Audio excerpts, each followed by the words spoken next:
No matter what happens in Washington, the NPR Politics Podcast is here for you.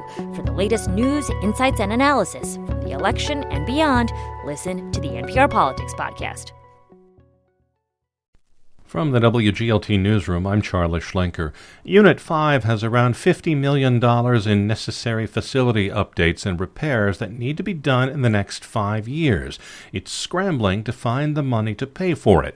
At Wednesday's school board meeting, members talked about the potential of a 1-cent sales tax.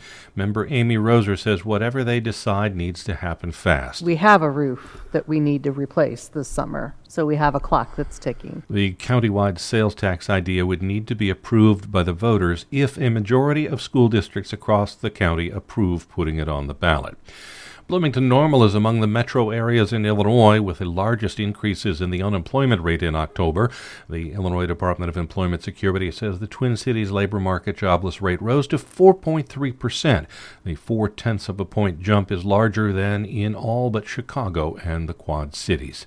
A central Illinois lawmaker looks to leverage Donald Trump's campaign promises about transgender athletes. Republican Mary Miller spoke on a panel urging a rollback of President Biden's executive order expanding Title IX protections to transgender people. Now we have control of the House and the Senate and the White House. Well, we have a majority in the House and the Senate and control of the White House, so we have literally no excuse not to pass this. Miller has also backed congressional bills proposing a ban on gender transition procedures for minors.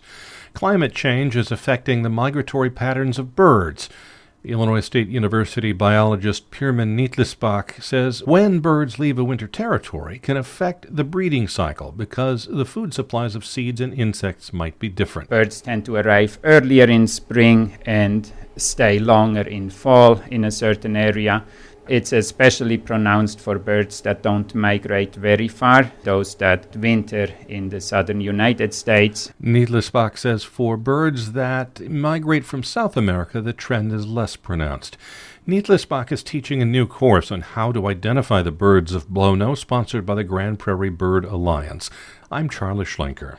No matter what happens in Washington, the NPR Politics Podcast is here for you.